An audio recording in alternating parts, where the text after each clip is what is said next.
Assalamualaikum warahmatullahi wabarakatuh. Halo anak ustazah, jumpa lagi dengan Ustazah Mirna dalam pelajaran matematika. Hari ini kita masih akan belajar tentang bilangan bulat. Simak baik-baik ya nak videonya. Selamat menonton. Apa kabar anak-anak ustazah? Semoga ananda dalam keadaan sehat dan dalam lindungan Allah. Amin. Mari sama-sama kita berdoa semoga keadaan negeri ini semakin membaik. Pandemi COVID-nya atau virus COVID-nya segera menghilang sehingga ananda bisa kembali ke sekolah untuk belajar seperti biasa. Nah, anak-anak, sebelum kita memulai pelajaran, marilah sama-sama kita berdoa dan membaca basmalah. Bismillahirrahmanirrahim. Pada video kali ini, Ustazah akan menjelaskan tentang sifat-sifat operasi hitung bilangan bulat. Ada 3 sifat operasi hitung bilangan bulat, yaitu sifat komutatif, asosiatif, dan distributif. Nah, yang akan kita pelajari pada video kali ini hanya 2 sifat, yaitu sifat komutatif dan asosiatif. Ustazah berharap setelah ananda menonton video pembelajaran ini, ananda mampu menggunakan sifat komutatif dan asosiatif tersebut dalam melakukan operasi hitung bilangan bulat. Yang kedua, Ustazah berharap ananda bisa menyelesaikan masalah yang berkaitan dengan penggunaan sifat komutatif dan asosiatif. Nah, ananda, sebelum ananda masuk ke pelajaran bagaimana penggunaan sifat komutatif dan asosiatif tersebut, mari sama-sama kita ulang dulu pembelajaran sebelumnya, yaitu tentang operasi penjumlahan. Karena Ustazah mendapati banyak di antara ananda yang masih belum paham bagaimana melakukan operasi penjumlahan pada bilangan bulat. Check this out. Operasi penjumlahan. Nah, langsung saja ya nak, kita masuk kepada contoh soalnya sehingga ananda lebih bisa memahaminya. Contoh soalnya adalah negatif 8 ditambah negatif 7 sama dengan berapa? Oke, di sini kita lihat tandanya negatif 8 ditambah negatif 7. Bilangan 8 memiliki tanda negatif, bilangan 7 memiliki tanda negatif. Nah, kita tahu sebelumnya sudah Ustazah jelaskan untuk soal jika kedua bilangan itu memiliki tanda yang sama, yaitu sama-sama positif atau sama-sama negatif, maka untuk mencari hasilnya adalah tambahkan kedua bilangan. Kemudian nilai pada hasil selalu ikut bilangan terbesar. Nilai tandanya itu apakah dia positif, apakah negatif itu selalu ikut bilangan yang terbesar. Di sini angka 8 yang terbesar kan? Tandanya negatif, maka hasilnya pasti juga negatif. Baru katanya kalau tandanya sama, jumlahkan kedua bilangan. Maka kita jumlahkan 8 tambah 7 berapa nak? 15, mantap, berarti 15. Jadi hasilnya adalah negatif 8 ditambah negatif 7 sama dengan negatif 15. Ingat ya, jika tandanya sama, sama-sama positif atau sama-sama negatif, maka jumlahkan kedua bilangan. Kedua soalnya, 8 ditambah 7 sama dengan berapa? Nah, kita lihat sini tandanya 8-nya positif kan? 7-nya tandanya juga positif. Karena sama-sama positif, maka jumlahkan kedua bilangan. 8 tambah 7 berapa, nak? Oke, benar, 15. Tandanya positif-positif. 15, jadinya positif 15 ya jawabannya. Oke, kita lanjut soal berikutnya. Negatif 8 ditambah 7 sama dengan berapa? Nah, ini. Untuk soal model seperti ini kita lihat negatif 8 tandanya ada negatif, ditambah 7 tuh tandanya positif kan? Nilai tandanya positif. Nah, bagaimana kalau dia kedua tanda berbeda? Nah, ingat sebelumnya udah Ustazah jelaskan. Jika berbeda, satu positif dan satu negatif, maka kurangkan bilangan yang besar dengan yang kecil. Bilangan besar sama yang kecil tanpa melihat tandanya ya, kita kurangkan tanpa melihat tandanya, kurangkan bilangan besar sama yang kecil. Nah, nilai tanda pada hasil ikut bilangan yang terbesar. Di sini bilangan terbesar angka 8 ya. Tandanya negatif, maka hasilnya pasti negatif. Kita kurang ya nak, yang besar 8, kurang 7, 1. Berarti hasilnya adalah negatif 1. Oke, Ustazah harap Ananda paham ya. Kita lanjut soal berikutnya. 8 ditambah negatif 7 sama dengan berapa? Nah, ini juga sama. Tandanya berbeda. 8 tandanya positif, negatif 7 berarti tandanya negatif. Jika tandanya berbeda, maka dikurang ya. Nah, lihat angka terbesar angka 8. 8 tandanya apa? Positif. Berarti hasilnya pasti positif. Kita kurangkan 8 kurang 7 dapat 1.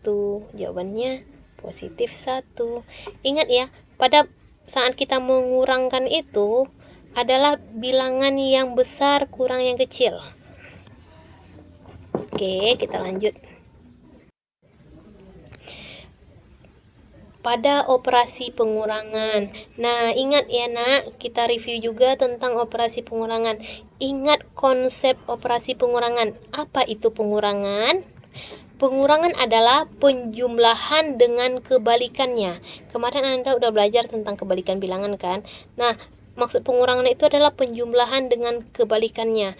Ustazah tanamkan konsep kepada Ananda sehingga nanti Ananda pas SMP lebih mudah memahami materinya.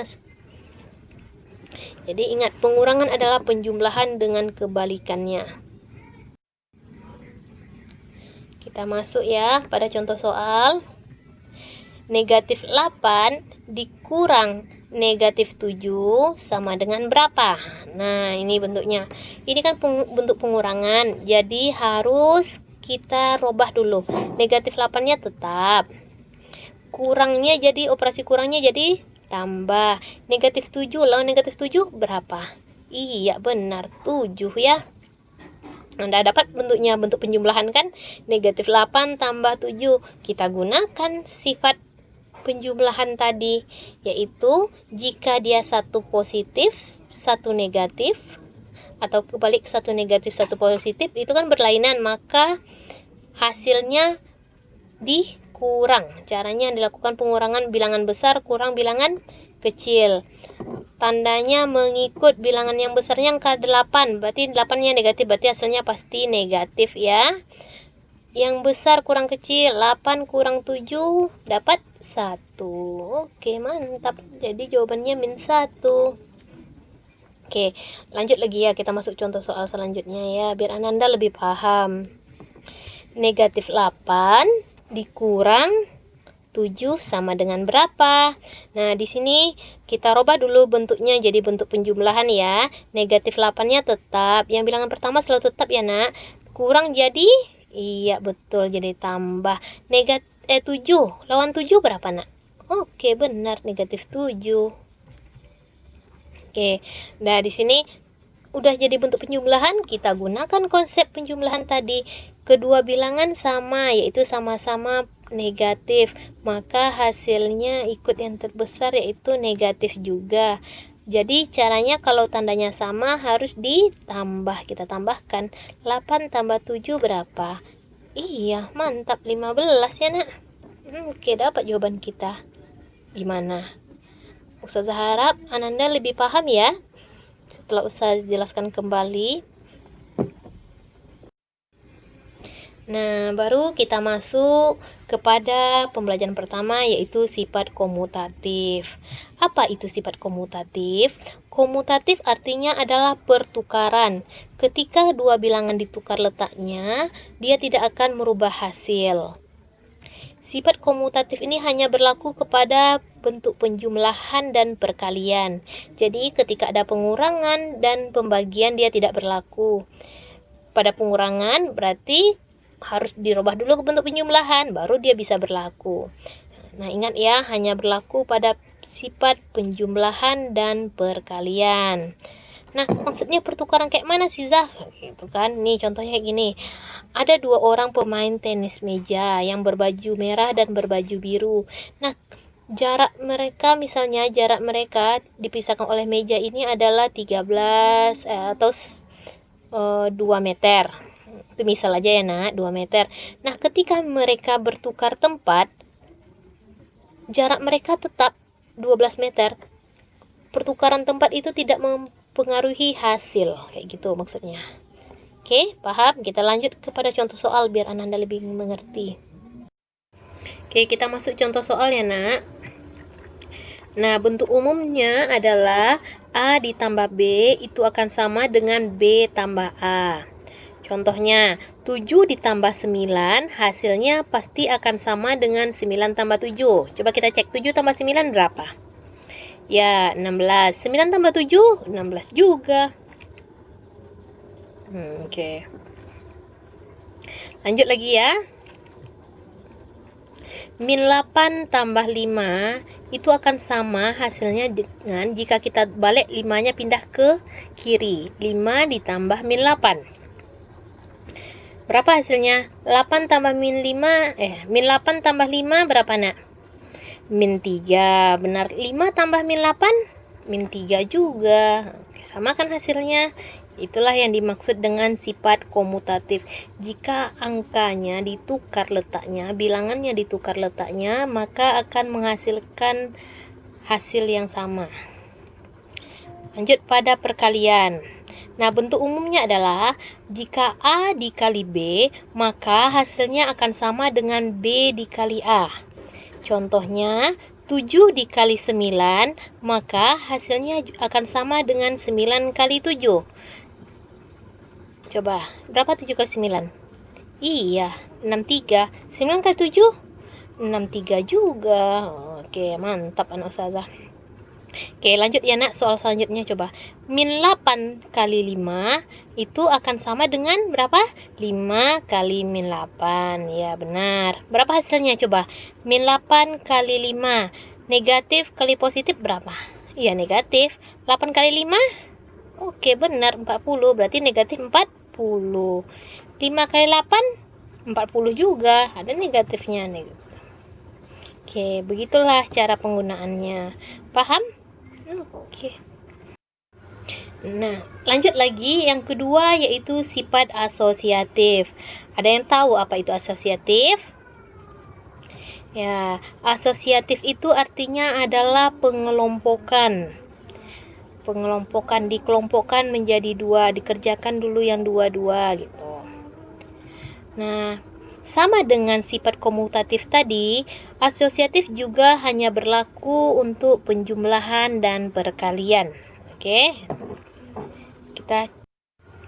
Sebelum masuk kepada contoh soal, nah Ustazah mau membagikan tips-tips ini yang bisa dalam penggunaan sifat asosiatifnya agar Ananda lebih mudah menggunakannya. Nah, kita akan belajar pasangan bilangan, yaitu pada penjumlahan itu ada pasangan bilangan, yaitu bilangan-bilangan yang apabila dipasangkan dia akan menghasilkan jumlah yang bilangan-bilangan cantik gitu. Bilangan-bilangan mudah kita operasikan. Seperti 1 pasangannya 9, 1 tambah 9 10, 2 pasangannya 8, karena 2 ditambah 8 hasilnya juga 10. 3 pasangannya 7, karena 3 tambah 7 hasilnya 10. 4 pasangannya 6, karena 4 ditambah 6 hasilnya 10. 5 pasangannya juga 5, karena 5 tambah 5 10. Itu pasangan bilangan yang bisa juga. 10 pasangannya berapa? 90. 30 pasangannya 70, karena jumlahnya adalah 100. Kayak gitu ya, Nak. Masih lanjut kita pasangan bilangan pada perkalian. Nah, pada pasangan bilangan perkalian ini, bilangan yang dikalikan hasilnya akan menghasilkan bilangan puluhan atau ratusan. Misalnya 2 tuh pasangannya 5, karena 2 kali 5 10. 4 juga bisa dikali pasangannya dengan 5. 4 kali 5 hasilnya 20. 6 juga berpasangan sama 5, bisa. 6 kali 5 30. 8 juga bisa. Gitu. 8 kali 5 40. Nah, 4 selain pasangannya sama 5 juga bisa sama 15, karena 4 kali 15 60 gitu. 4 juga dipasangkan dengan 25, karena 4 kali 25 100, menghasilkan bilangan ratusan. 5 dengan 20, karena hasilnya 100, kayak gitu. Nah, nanti insya Allah kalau semakin banyak Ananda belajar, nanti akan ketemu tuh pasangan-pasangan bilangan yang bisa mempermudah Ananda melakukan perkalian. Baru kita masuk contoh soal. Perhatikan, pada asosiatif pada penjumlahan. Nah, bentuk umumnya adalah A ditambah B ditambah C, itu bisa kita kelompokkan menjadi A tambah B ditambah C. Atau A ditambah buka kurung B tambah C. Nah, yang ini bisa Ananda kerjakan dulu A tambah B-nya, baru Ananda tambahkan dengan C. Atau B ditambah C Ananda kerjakan, baru ditambah dengan A, kayak gitu. Kita masuk kepada soalnya ya. 12 tambah 8 ditambah 7. Itu bisa kita kelompokkan menjadi buka kurung 12 tambah 8 ditambah 7. Atau bisa 12 ditambah 8 tambah 7. Nah, ingat pelajaran pasangan bilangan tadi. Yang mana yang lebih mudah kita kerjakan? Yang memiliki pasangan bilangan 8 dan 2 kan? Itu berpasangan kan? Sebenarnya jadi yang lebih mudah kita kerjakan yang pengelompokannya 12 ditambah 8 ini daripada 12 ditambah 8 tambah 7. 8 tambah 7 nya dulu kita kerjakan. Kayak gitu. Kenapa? Coba kita lihat ya. Mana yang mudah ya. 12 tambah 8 berapa? 20. Penyelesaiannya 20 ditambah 7. Langsung kan 20 tambah 7 27. Nah, kalau ini 12-nya tetap ditambah 8 tambah 7 15. Nah, agak sulit ngitungnya. 12 ditambah 15 jadinya 27 juga. Sama kan hasilnya? Ini sekarang Ananda bisa belajar menentukan yang mana yang termudah untuk Ananda gunakan. Itu lagi. Oke, kita masuk soal kedua ya, biar Anda lebih paham. 56 ditambah 34 ditambah negatif 15. Nah, bisa kita kelompokkan menjadi, kita gunakan sifat asosiatif, kita kelompokkan menjadi, yang kita kelompokkan adalah buka kurung 56 ditambah 34. Kita cari hasilnya baru ditambah 15. Atau bisa kita kelompokkan yang kedua, 56-nya ditambah, dikelompokkan yang keduanya itu 34 ditambah negatif 15. Kalau pengelompokan kedua ini berarti yang kita kerjakan dulu adalah 34 ditambah negatif 15. Nah, menurut Ananda yang mana yang lebih mudah? Ya, yang lebih mudah itu adalah yang pertama, karena di sana ada pasangan bilangan 6 sama 4. Mantap. Berapa jadinya? Penyelesaiannya 6 tambah 3 4. 6 tambah 4 10. Simpan 0 ya. Ditambah ada simpan tulis 0, simpan 1. 5 tambah 3 8 tambah 1 90 ditambah negatif 15. Berapa jadinya 90 tambah negatif 15? Ingat pelajaran tadi? Kalau tandanya berbeda dikurang. 90 kurang 15 75.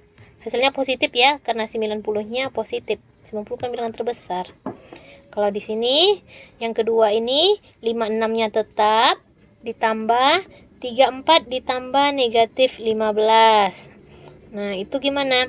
Kan satu posisi satu negatif, berarti kita kurangkan. 34 dikurang 15, dapat 19. 19-nya positif karena nilai tertinggi adalah 34. 34-nya juga positif kan? Jadi kita tambahkan 56 ditambah 19, dapatnya 75.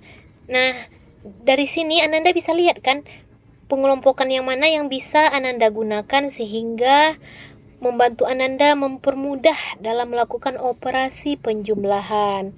Tujuan dilakukannya pengelompokan ini adalah untuk mempermudah kita melakukan operasi penjumlahan.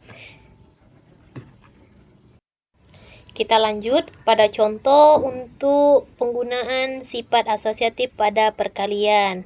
Nah, bentuk umumnya adalah A kali B kali C bisa dibentuk menjadi buka kurung A kali B tutup kurung dikali C, atau A kali buka kurung B kali C tutup kurung. Ini bisa kita kerjakan A kali B-nya dulu, dapat hasil, baru kita kali C. Atau A dikali dengan hasil B kali C. B kali C-nya dapat kita kalikan, dapat hasilnya, baru dikali A. Kayak gitu maksudnya. Biar ngerti, masuk contoh soalnya nak. 5 kali 6 kali 8. Nah, ini bisa dikelompokkan menjadi 5 dikali 6 dulu, atau buka kurung 5 kali 6 tutup kurung baru kali 8, atau 5 dikali buka kurung 6 dikali 8 tutup kurung gitu. Pengelompokannya bisa yang mana aja yang Ananda gunakan. Nanti kita lihat hasilnya pasti akan sama. Kita lihat ya penyelesaiannya. 5 kali 6 berapa nak? 30 ya, mantap. Dikali 8. Oke, 30 kali 8 berapa? 3 kali 8 berapa? Iya, 24. Tambah nolnya 1, 240. Kan lebih mudah, karena 5 pasangannya tadi 6 kan? Oke, atau 5 dikali 6 kali 8 berapa? 48. Iya, 5 kali 48. Berapa hasilnya? Iya, sama juga, 240 juga. Nah, di sini Ananda bisa lihat kan, yang mana yang lebih mudah Ananda gunakan. Pengelompokan yang mana yang dipilih. Oke. Lanjut soal nomor 2. 25 dikali negatif 4 dikali 13. Nah, bisa kita kelompokkan menjadi buka kurung 25 dikali negatif 4 tutup kurung dikali 13, atau 25 dikali buka kurung negatif 4 dikali 13. Di sini negatif 4-nya usah kurung ya nak, itu menandakan dia nilainya negatif gitu. Nah, kira-kira ayo kita berpikir yang mana yang lebih mudah ya nak? Ingat pasangan bilangan tadi? Iya, yang pertama, karena 4 tuh pasangannya 25 kan? Berapa 4 kali 25? Iya, 100. 100 karena dia positif kali negatif ya negatif, berarti negatif 100 ya, dikali 13. Berapa jadinya? Jadinya negatif 1300. Nah, lebih mudah kan? Daripada yang kedua, bukan nggak boleh dipakai, boleh. Tapi ketika ada yang mempermudah kita, ya gunakan yang lebih mudah menurut Ustazah. Yang kedua kan 25 dikali negatif 4 kali 13, negatif 52. Baru 25 kali negatif 52.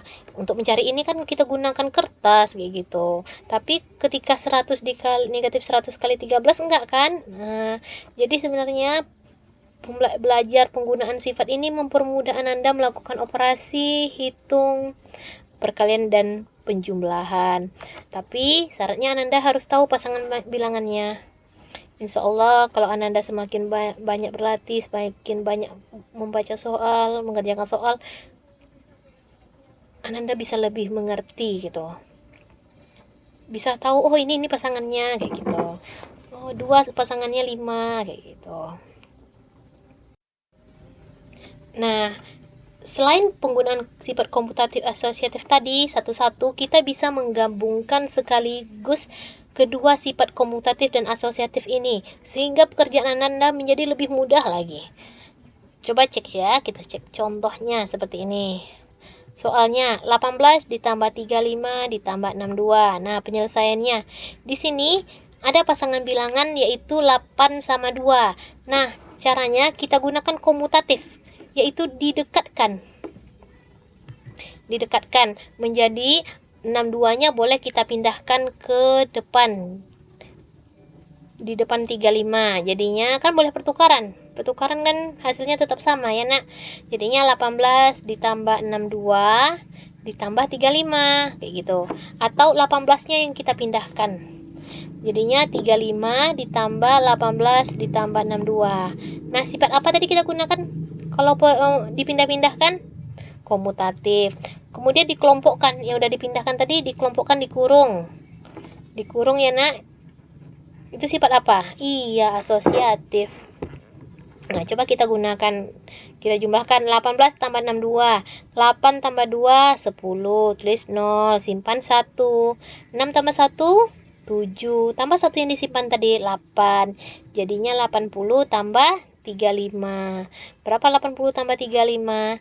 Iya, 115.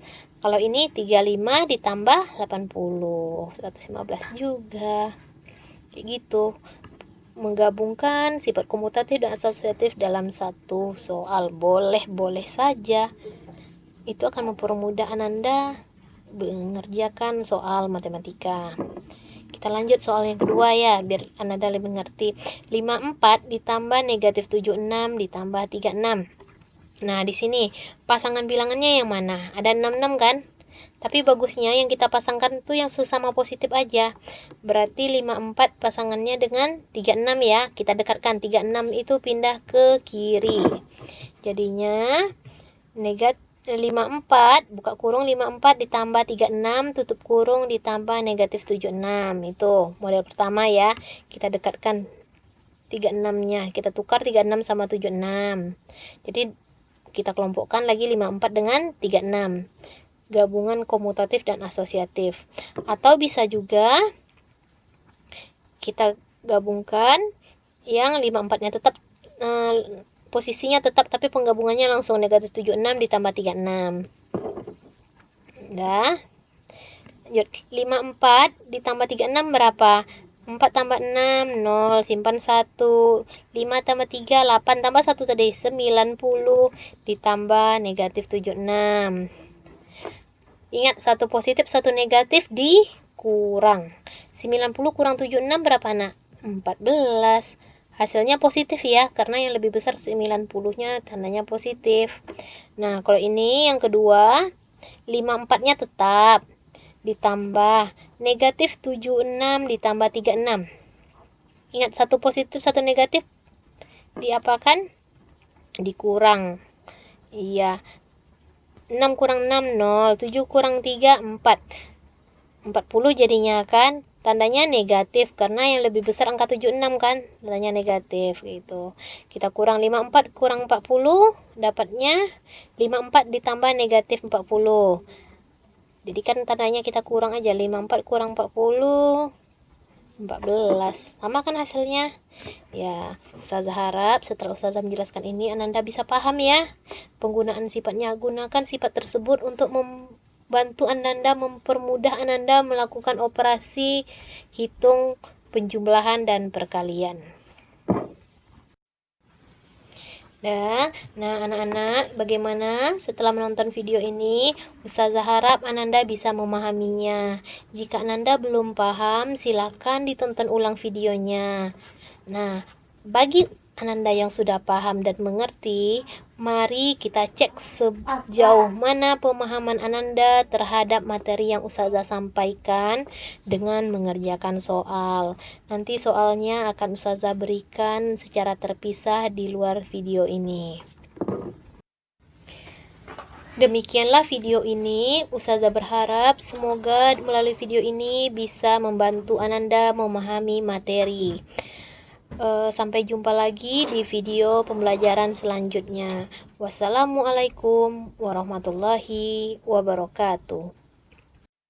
Jangan lupa ya nak, like dan subscribe YouTube Ustazah Cikgu Mirna.